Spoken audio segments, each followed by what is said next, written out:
आज मैं जो कहानी पढ़ने जा रही हूँ इसके लेखक सूर्यकांत जी हैं और नाम है बातचीत। पूरी कहानी सुनिएगा, बहुत इंटरेस्टिंग कहानी है और पसंद आए तो लाइक शेयर और सब्सक्राइब तो आप कर ही चुके हैं। Thank you. प्लीज पूरी सुनिएगा अंत तक। Thank you. हेलो, क्या मैं इस नंबर पर दीप्ति जी से बात कर सकता हूँ? हाँ, मैं मिसेस धवन ही बोल रही हूँ, लेकिन मुझे तो दीप्ति जी से बात करनी है। कहा ना, मैं ही मिसेस दीप्ति धवन हूँ। कहिए, क्या कर सकती हूँ मैं आपके लिए? कैसी हो? मैं ठीक हूँ, लेकिन आप कौन? पहचानो। देखिए, मैं पहचान नहीं पा रही हूँ। पहले आप अपना नाम बताइए और बताइए क्या काम है मुझसे। काम है भी और नहीं भी। देखिए, आप पहेलियाँ मत बुझाइए। अगर आप अपना नाम और काम नहीं बताते तो मैं फ़ोन रखती हूँ। यह गज़ब मत करना डियर, मेरे पास रुपए का और सिक्का नहीं है। बहुत बेशर्म है आप। आपको मालूम नहीं है आप किससे बात कर रहे हैं? मालूम है तभी तो छूट ले रहा हूँ, वरना दीप्ति के गुस्से को मुझसे बेहतर और कौन जानता है। मिस्टर, आप जो भी हैं बहुत बदतमीज़ हैं। मैं फ़ोन रख रही हूँ। अगर मैं अपनी शराफत का परिचय दे दूँ तो मुंह से बोलिए तो सही। क्यों मेरा दिमाग ख़राब किए जा रहे हैं? यार, एक बार तो कोशिश कर देखो, शायद कोई भूला भटका अपना ही हो इस तरफ। मैं नहीं पहचान पा रही हूँ आवाज़, आप ही बताइए। अच्छा, एक हिंट देता हूँ, शायद बात बन जाए। बोलिए। आज से 20 साल पहले 1980 की दिसंबर की एक सर्द शाम देश की राजधानी दिल्ली में नॉर्थ प्लेस में रीगल के पास शाम 6 बजे आपने किसी भले आदमी को मिलने का टाइम दिया था। ओह गॉड, तो ये आप हैं जनाब? आज अचानक इतने बरसों के बाद? जी हाँ, यह खासकर आज भी 20 साल से वही खड़ा हूँ, आपका इंतज़ार कर रहा हूँ। बनो मत, पहले तो तुम मुझे ये बताओ, तुम्हें मेरा ये नंबर कहाँ से मिला? इस ऑफिस में यह मेरा चौथा ही दिन है और तुमने हो गए मैडम के सवाल शुरू। पहले तो तुम ही बताओ, तब वहाँ आई क्यों नहीं थी? मैं पूरे 2.5 घंटे इंतज़ार करता रहा था। हमने तय किया था वह हमारी आखिरी मुलाकात होगी। इसके बावजूद तुम्हारा बुद्धूपना ज़रा भी कम नहीं हुआ। अब मुझे इतने बरस बाद याद थोड़े ही है कि कब, कहाँ और क्यों नहीं आई थी। ये बताओ, बोल कहाँ से रहे और कहाँ रहे इतने दिन? बाप रे, तुम दिनों की बात कर रही हो जनाब? इस बात को 20 बरस बीत चुके हैं होंगे। ये बताओ, कैसे हो, कहाँ हो, कितने हो?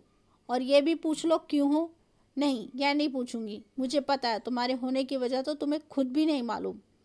बात करने का तुम्हारा तरीका ज़रा भी नहीं बदला। मैं क्यों जानूँ? ये बताओ, इतने बरस बाद आज अचानक हमारी याद कैसे आई? तुमने बताया नहीं मेरा ये नंबर कहाँ से मिला।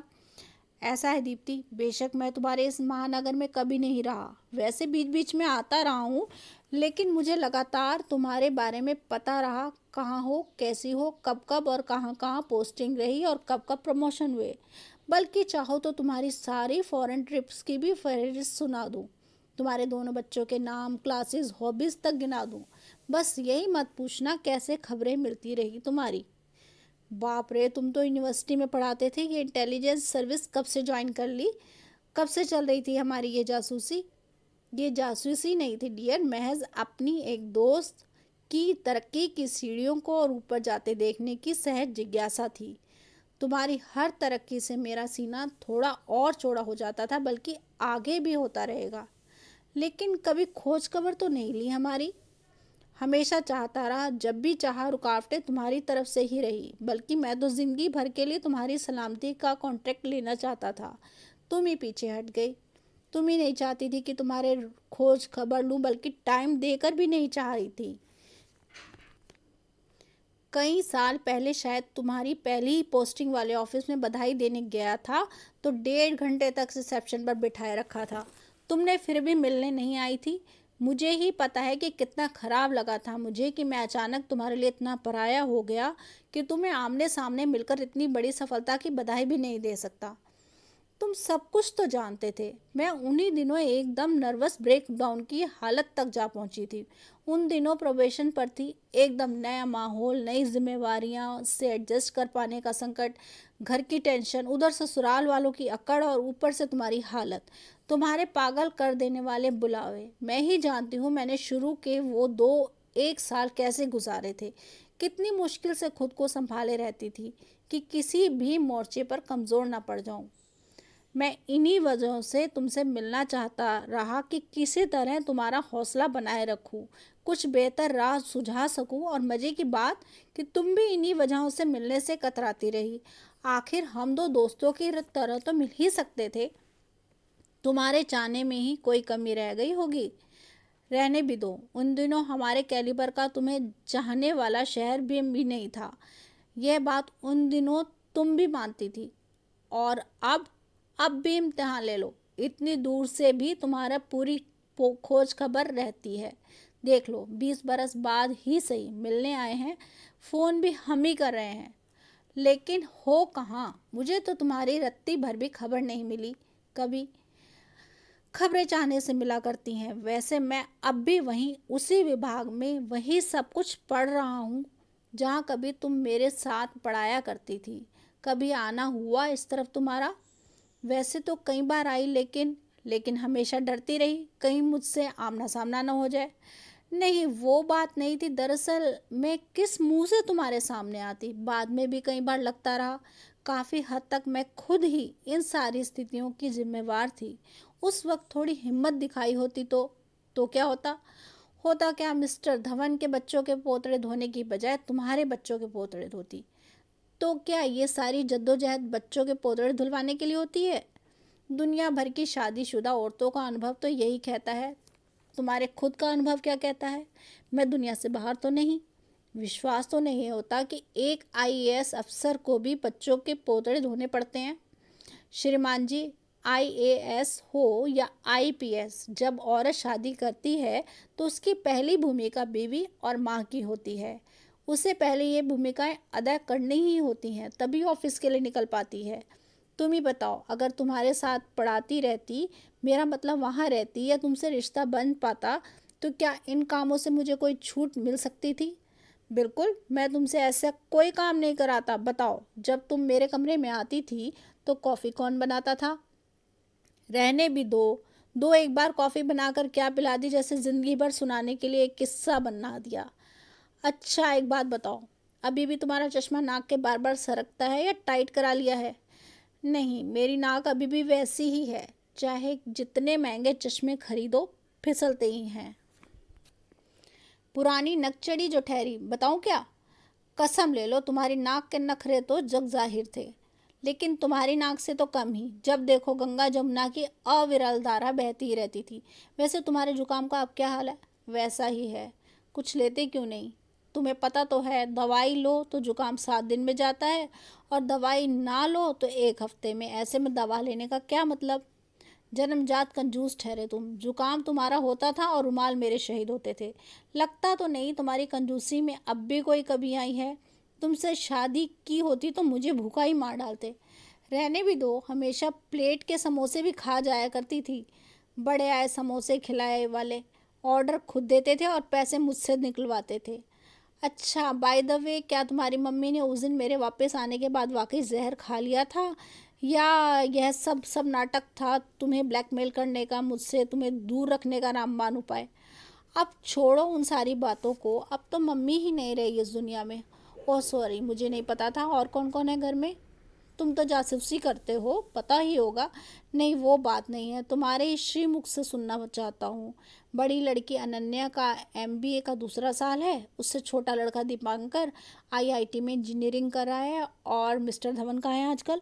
आजकल वर्ल्ड बैंक में डिप्टी पर है। खुश तो हो? बेकार सवाल है। क्यों? पहली बात तो किसी भी शादीशुदा औरत से यह सवाल नहीं पूछा जाता, चाहे वह आपके कितने भी करीब क्यों ना हो। और दूसरे, शादी के 20 साल बाद इस सवाल का वैसे भी कोई मतलब नहीं रह जाता। तब हम सुख दुख नहीं देखते, यही देखते हैं कि पति पत्नी ने इस बीच एक दूसरे की अच्छी बुरी आदतों के साथ कितना एडजस्ट करने की आदत डाल ली है। तुम अपनी कहो, क्या तुम्हारी कहानी इससे अलग है? कहने लायक है ही कहाँ मेरे पास कुछ। क्यों, सुना तो था मेरी शादी के साल के भर बाद ही शहर के भीड़ भरे बाजारों में तुम्हारी भी बारात निकली थी, और तुम एक चांद की प्यारी दुल्हन को ब्याह कर लाए थे। कैसी है वो तुम्हारी चंद्रमुखी? अब कहाँ की चंद्रमुखी और कैसी चंद्रमुखी? क्या मतलब? मेरी शादी एक बहुत बड़ा हादसा थी, सिर्फ 2-2.5 महीने चली। ऐसा क्या हो गया था? शादी के पहले से उसके अपने जिया जी से अफेयर था। उनकी शादी ही इसी सोच से के तहत की गई थी कि उसकी बहन का घर उजड़ने से बच जाए, लेकिन वह शादी के बाद भी छुप छुप कर उन्हें मिलने उनके शहर जाती रही थी। मैंने भी उसे बहुत समझाया था, लेकिन सब बेकार।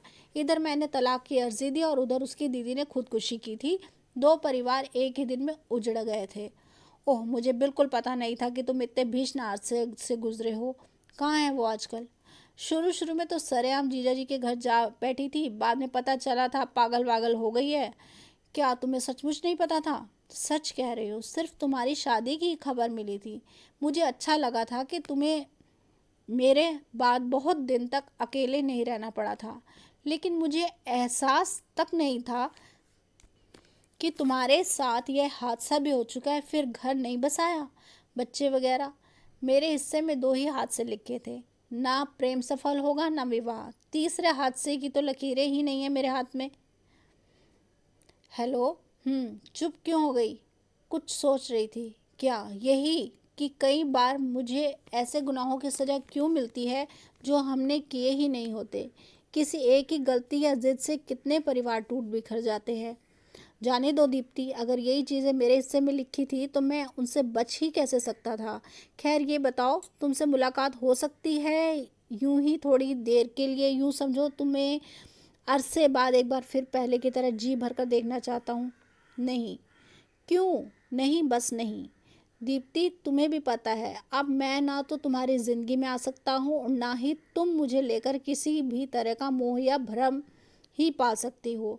मेरा तो कोई भी भ्रम कभी थे ही नहीं। वैसे भी इन चीज़ों से अरसा पहले बहुत ऊपर उठ चुका हूँ। शायद इसी वजह से मैं ना मिलना चाहूँ।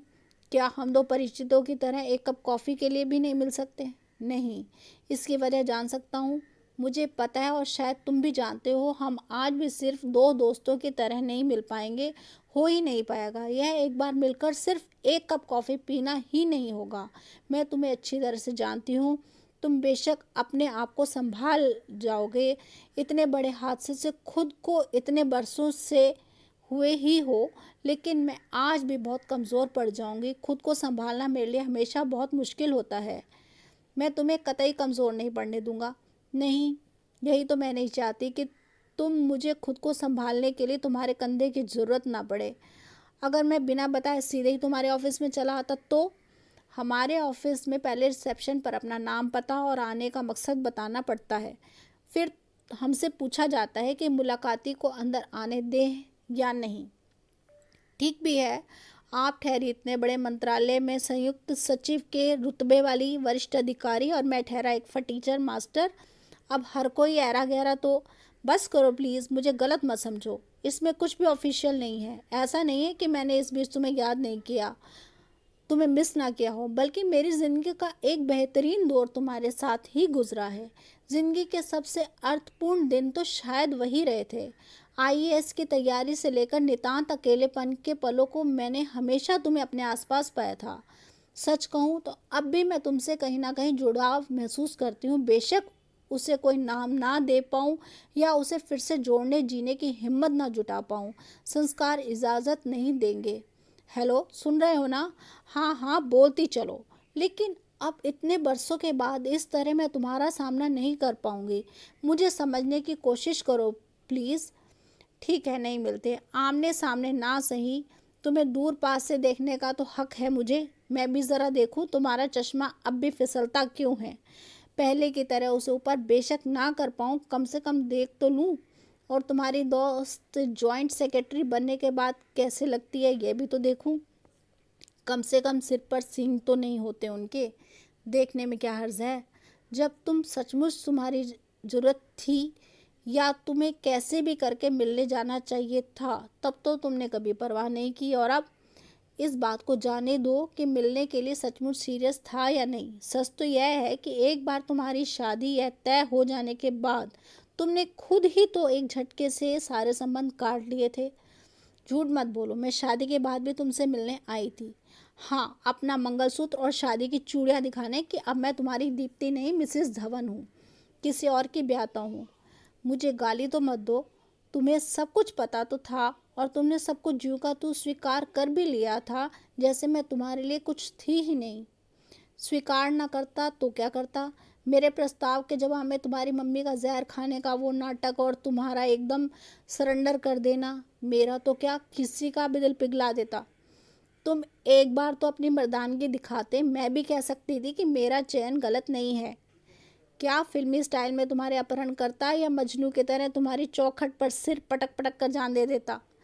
अब तुम ये गड़े मुर्दे कहाँ से खोदने लग गए? क्या 20 बरस बाद ये सब बातें दिखलाने के लिए फ़ोन किया है? मेरी ऐसी कोई इच्छा नहीं थी। तुम कोई और बात भी तो कर सकते थे। करने को तो इतनी बातें हैं 20 बरस पहले की, 20 बरस के दौरान की और अब की, लेकिन कितना अच्छा लगता आमने सामने बैठकर बात कर सकते। लेकिन मैं इसके लिए तुम्हें मजबूर नहीं करूँगा। जिद मत करो। अब मैं सिर्फ तुम्हारी दीप्ति ही तो नहीं हूँ, सारी बातें देखनी। तो फिर ठीक है, सी यू सून। रखता हूँ फ़ोन। मिलने के ख्वाब तो छोड़ ही दो श्रीमान। Anyway, so nice of you for calling after such a long period. It was a pleasant surprise. तुमसे बातें करते करते वक्त का पता ही नहीं चला। मुझे एक अभी अर्जेंट मीटिंग में जाना है, उसके पेपर्स भी देखने हैं। लेकिन तुम तो कह रहे थे 1 रुपये का और सिक्का नहीं है तुम्हारे पास। पिछले 20 मिनट से तुम पीसीओ से तो बात नहीं कर सकते। वैसे बोल कहाँ से रहे हो? उसे जाने दो। वैसे मुझे भी एक अर्जेंट मीटिंग के लिए निकलना है। तो क्या किस मीटिंग के सिलसिले में आए हो यहाँ? हाँ, आया तो उसी के लिए था। सोचा इस बहाने तुमसे भी।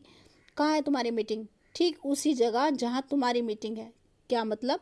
मतलब साफ है डियर, तुम्हारे ही विभाग में हमारी यूनिवर्सिटी के नॉन कन्वेंशनल एनर्जी रिसोर्सेज के प्रोजेक्ट पर बात करने के लिए हमारी टीम को बुलवाया है।